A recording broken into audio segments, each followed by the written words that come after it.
Kasus hakim yang terima suap menjadi salah satu topik trending yang terjadi akhir-akhir ini. Untuk kesekian kalinya, kita mendengarkan berita hakim yang menerima suap.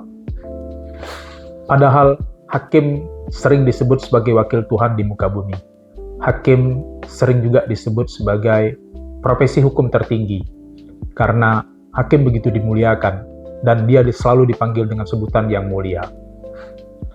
Karena itu, apa yang terjadi dengan kasus hakim Pengadilan Negeri Jakarta Selatan yang dituduh menerima suap hari ini, seperti di dalam pepatah Minangkabau, tungkek mambau rabah, atau jika di Indonesia kan itu adalah tongkat membuat rebah, membuat roboh. Seharusnya tongkat itu difungsikan untuk membantu kita menopang. Kalau kita tidak kuat, kita membutuhkan tongkat untuk menopang. Nah, tapi kemudian tongkat yang seharusnya menjadi tempat kita bersandar, tempat kita bergantung, tongkat itulah yang roboh. Nah, inilah yang terjadi manakala hakim adalah dianggap sebagai wakil Tuhan di muka bumi.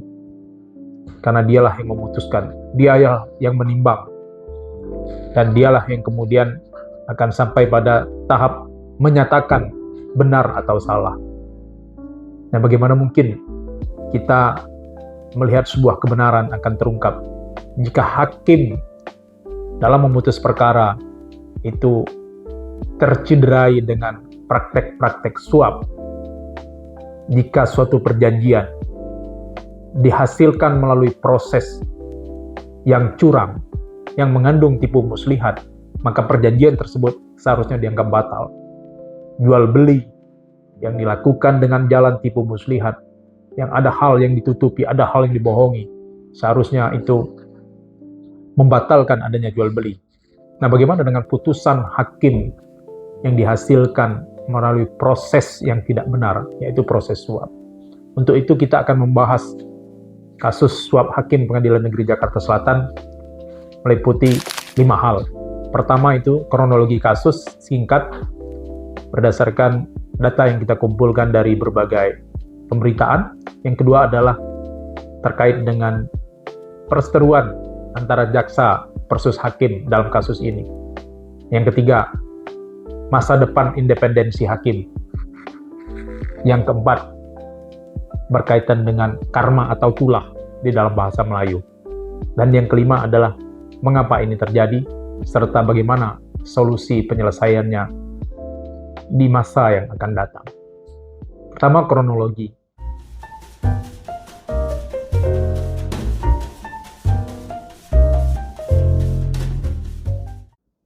Kronologi kasus ini berawal dari tertangkapnya hakim kasus yang lain.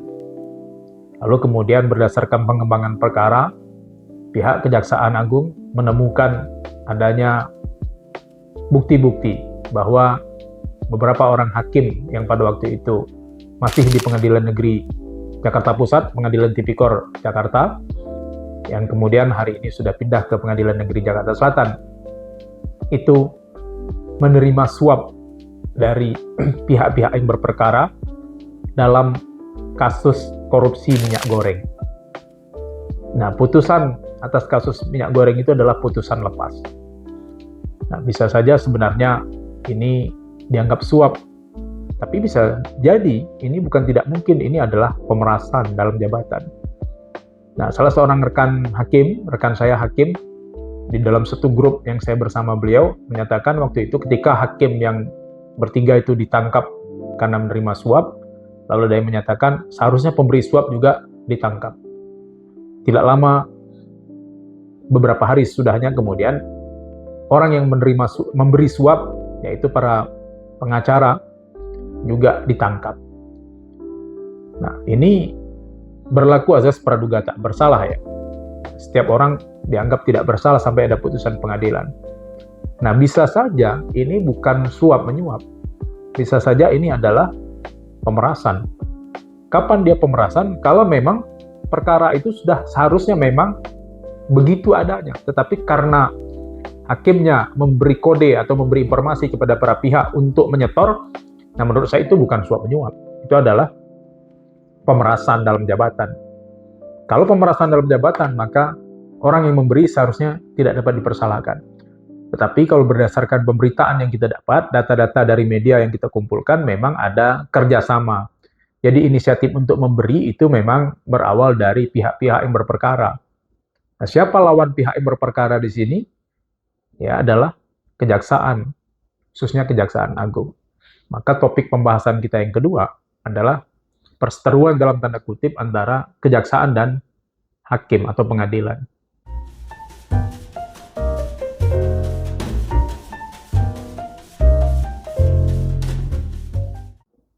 Nah, seharusnya kejaksaan dan pengadilan itu linear ya dalam mengungkapkan suatu perkara, khususnya tindak pidana korupsi. Tetapi ingat bahwa pengadilan itu harus independen. Nah, berdasarkan cabang kekuasaan yudikatif, maka pengadilan harus memutus berdasarkan alat bukti yang ada, berdasarkan keyakinan hakim menurut teori negatif acetelik yang dianut di Indonesia. Bahkan dalam perkara pidana, hakim itu boleh memutus ultra petita, melebihi tuntutan dari kejaksaan. Dia tidak terikat, beda dengan perkara perdata ya, dia terikat pada tuntutan atau positum dari para pihak yang berperkara. Dalam perkara pidana, dia boleh memutus lebih ringan daripada tuntutan jaksa, memutus lebih berat dari tuntutan jaksa. Cuma yang saya lihat ini ada hal yang mungkin ini praduga liar saja sebetulnya. Nah, jangan-jangan karena ini putusan dalam kasus minyak goreng itu adalah putusan lepas, lalu kemudian kan pihak kejaksaan adalah sebagai orang yang merasa dirugikan oleh putusan tersebut. Putusan lepas itu artinya adalah bahwa perkara itu terbukti tetapi itu dianggap bukan tindak pidana. Walaupun sebenarnya putusan lepas itu mengandung dua hal. Dan itu sudah dikoreksi dalam RUU Kuhap. Putusan lepas itu bukan berarti perkara itu terbukti tapi bukan tindak pidana. Ya kalau rumusan Kuhap yang sekarang memang seperti itu. Walaupun kemudian dalam praktek diartikan menjadi dua hal. Pertama, perkara itu dianggap perkara perdata. Yang kedua, bukan karena perkara itu terbukti tapi bukan tindak pidana. Maksudnya adalah perkara itu terbukti, benar, tapi ada alasan pemaaf bagi pelaku. Nah, apa alasan pemaaf? Misalnya karena sedang mengalami gangguan jiwa, atau error faksi, atau termasuk juga ada alasan pembenar yang membuat terdakwa harus dilepaskan. Nah, berkaitan dengan unsur subjektif dalam diri si pelaku. Nah, karena putusan lepas, kan tentu jaksa merasa tuntutannya tidak berhasil. Nah, bisa jadi ya, ini dianggap sebagai dalam tanda kutip semacam balas dendam dari pihak kejaksaan karena putusan itu lepas, lalu kemudian jaksa melakukan penyelidikan dan penyidikan terhadap hakim yang memutus perkara yang mengalahkan mereka. Saya melihatnya seperti itu, jangan-jangan seperti itu yang terjadi. Nah, lalu ini ada apa? Di dalam praktek sehari-hari kita pernah mendengar begini, memang hakim bisa memutus perkara di luar tuntutan jaksa. Tapi jaksa bisa menangkap hakim. Hakim sehebat apapun, hakim tidak bisa langsung menangkap orang untuk menjadikan orang sebagai tersangka dalam suatu perkara pidana. Tapi jaksa, polisi, KPK bisa menangkap hakim kalau terbukti hakim melakukan tindak pidana. Termasuk dalam hal ini adalah terbukti melakukan tindak pidana suap berdasarkan alat bukti yang cukup untuk menetapkan seseorang menjadi tersangka. Nah, kalau hal ini yang terjadi, ya mudah-mudahan tidak ya. Ini kan asumsi saja. Mudah-mudahan ini bukan dilandasi oleh motif sebagai pertarungan antara dua lembaga yang sama-sama merupakan penegak hukum, tapi mungkin murni atas alat bukti yang ditemukan dalam proses penyelidikan dan penyidikan. Kalau terjadi dalam tanda kutip perseteruan tadi, maka pembahasan ketiga yang akan kita bahas adalah terkait dengan masa depan independensi hakim.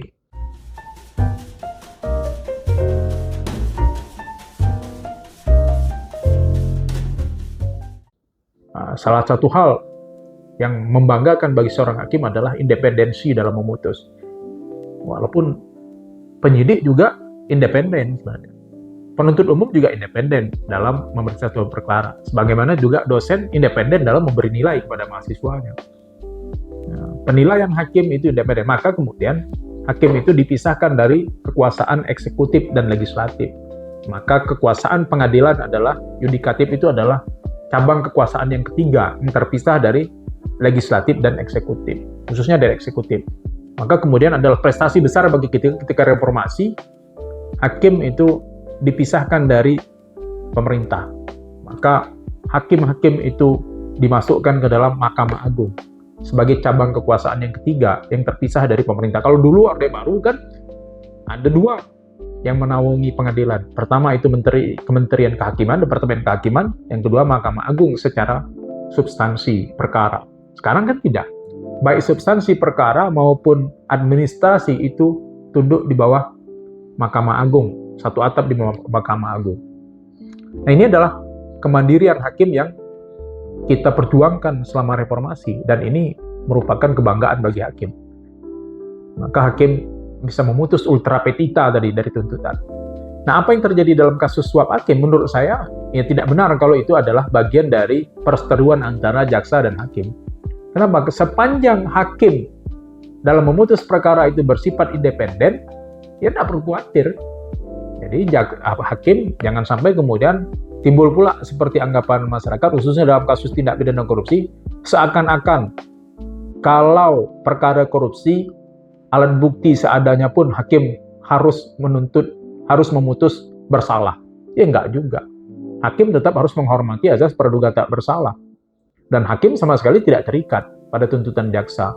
Ya kalau tuntutan jaksa benar, kemudian dapat dibuktikan, hakim harus sampai pada putusan memvonis orang bersalah. Tapi kalau ternyata alat bukti yang dihadirkan oleh penuntut umum tidak meyakinkan hakim, hakim sama sekali tidak terikat pada tuntutan jaksa. Tetap harus independen. Karena hakim berpihak hanya berdasarkan teori pembuktian negatif etalik yang kita anut di Indonesia. Berdasarkan keyakinan hakim dan berdasarkan minimal 2 alat bukti.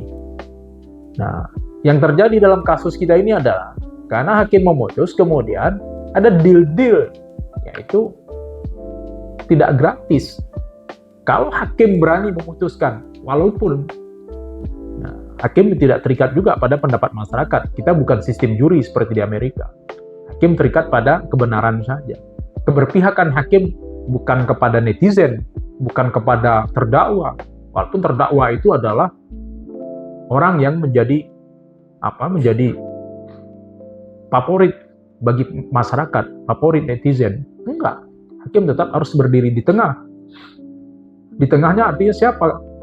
Patokannya adalah kebenaran, berdasarkan keyakinan dan alat bukti yang ada, yang dihadapkan oleh penuntut umum. Bukan berpihak kepada penuntut umum, juga bukan berpihak kepada terdakwa. Tidak boleh, tetap independen.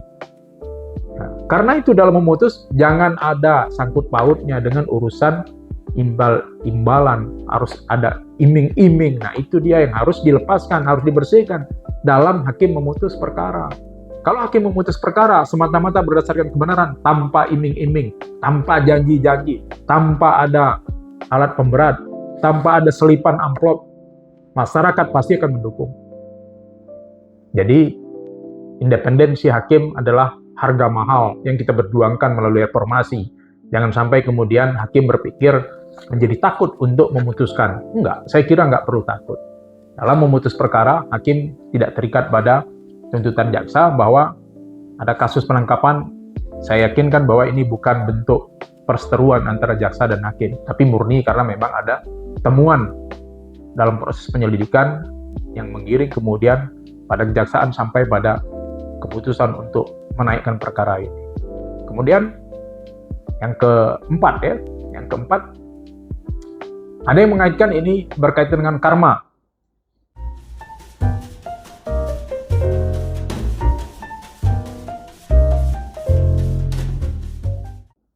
Karena hakim-hakim yang sekarang berperkara dan menjadi pesakitan sebagai tersangka menerima suap itu mengadili perkara yang sedang populer di tengah masyarakat, yaitu ada 2 perkara yang beririsan dengan politik tingkat tinggi, yaitu perkara Hasto dan perkara Tom Lembong. Ini 2 orang ini adalah tokoh yang menjadi tokoh viral di tengah masyarakat karena menjadi tokoh sentral dalam perpolitikan Indonesia dalam 5-6 tahun terakhir. Nah, ada yang bilang inilah karma. Saya kira pertama, kalau dibilang ini perkara karma, karena mengadil hakim yang ini menangani perkara Tom Lembong, saya kira nggak tepat. Kenapa? Karena yang menetapkan Tom Lembong sebagai tersangka itu adalah Kejaksaan Agung. Nah, hakim ini kan belum tentu lagi posisinya. Apakah nanti menghukum Tom Lembong atau membebaskan atau melepaskan, dia belum tahu. Dan yang sekarang menetapkan hakim ini menjadi tersangka juga Kejaksaan Agung. Jadi satu institusi yang sama. Jadi bagaimana mungkin ini dianggap sebagai karma? Saya kira enggak lah ya. Termasuk juga kalau ini dianggap sebagai karma kasus Hasto ya juga enggak tepat. Karena yang memutuskan putusan pra-peradilan yang nyatakan gugur kemarin, putusan pra-peradilan itu gugur dalam perkara Hasto, memang salah satu hakim yang sekarang ditangkap. Tapi itu juga saya kira nggak berkaitan lah. Ini murni karena memang perkaranya seperti itu, alamiahnya seperti itu. Walaupun ya mungkin ya kuasa Tuhan bisa saja berperan dalam hal ini. Ya kadang-kadang begini dalam hidup. Kadang-kadang sebenarnya kita punya dosa besar, tapi kemudian dosa besar kita itu ditutupi oleh Allah, tidak terbongkar. Nah, justru terbongkarnya oleh kasus-kasus kecil. Nah, ibaratnya dalam pepatah itu orang mengatakan kita tidak jatuh karena batu besar, tapi justru tergelincir oleh batu kerikil. Jadi kalau ini dibilang karma atau dalam bahasa Melayu disebut tulah atau ketulahan, nah saya kira enggak lah. Ini murni proses penegakan hukum berdasarkan bukti-bukti yang hadir di dalam fakta-fakta perkara ini. Gitu. Kemudian mengapa ini terus terjadi? Yang poin kelima yang akan kita jawab adalah mengapa kasus suap di sistem peradilan terus terjadi? Ya, banyak penelitian sudah yang menghasilkan ini. Banyak investigasi mengapa ini terus terjadi. Salah satunya, saya kira ini masalah integritas ya. Lalu kalau begitu ya bagaimana integritas? Mengapa ini terus terjadi? Padahal gaji hakim sudah besar. Menurut saya, untuk mengatasi ini supaya tidak terjadi lagi, memang pengawasan terhadap pengadilan, terhadap perilaku hakim memang harus ketat. Masyarakat, kemudian sistem, misalnya pengawasan CCTV di pengadilan-pengadilan, itu perlu dilakukan. Supaya hakim tidak berani dalam melakukan tindakan-tindakan tidak terpuji, bernegosiasi. Padahal itu sistem di pengadilan itu sudah sangat rapi. Kita nggak bisa bertemu dengan hakim-hakim, kecuali di ruang sidang. Nah, cuma kan memang selalu ada jalan untuk membuat orang melakukan pelanggaran hukum. Nah, untuk mengatasi itu, ya memang KY harus difungsikan lebih ketat, lebih efektif untuk mencari dan menjaring hakim-hakim yang berintegritas. Hakim yang berintegritas supaya tidak terjadi seperti itu. Kadang juga kita memang bingung, gaji hakim sebenarnya sudah cukup besar, tapi mengapa kemudian terus banyak ya, baik di Mahkamah Agung maupun di pengadilan tinggi dan di pengadilan negeri, kasus-kasus yang melibatkan hakim berperilaku mencari tambahan-tambahan seperti ini. Ya, ini mungkin terkait dengan gaya hidup, terkait dengan sistem upeti mungkin ya. Nah, ini yang harus memang KY fungsinya harus ditingkatkan ya dalam hal ini supaya kita memperoleh hakim-hakim yang tidak saja berkualitas dalam mengadili perkara, tapi juga berintegritas. Dan pengawasan masyarakat. Saya yakin kalau pengadilan-pengadilan Indonesia ini betul-betul menangani perkara secara baik, saya yakin hukum Indonesia akan baik. Jadi pembenahan hukum Indonesia ini menurut saya memang harus dimulai dari pengadilan. Kalau hakimnya betul-betul berintegritas, putusan yang dihasilkan itu adalah putusan-putusan yang betul-betul murni, objektif, maka saya yakin pihak-pihak di bawahnya juga akan menjadi baik. Tapi sebelum saya tutup, yang ingin saya katakan adalah bahwa jangan dihakimi menurut pikiran kita juga apa yang terjadi dengan 3 hakim yang sekarang terkena kasus suap. Kenapa? Karena ini kan oknum. Masih banyak hakim yang baik di Indonesia. Jangan kemudian kita mengeneralisir seakan-akan semua hakim salah. Seperti juga jangan digeneralisir bahwa polisi salah, jaksa salah. Semua profesi itu ada duanya. Ada yang baik, ada yang jahat. Semua profesi. Jadi kita jangan mengeneralisir seakan-akan semua profesi itu, ini profesi ini salah, profesi ini baik, enggak. Kita bantu ya, masyarakat membantu agar aparat penegak hukum kita menjadi aparat penegak hukum yang baik, berkualitas, dan berintegritas. Terima kasih. Assalamualaikum warahmatullahi wabarakatuh.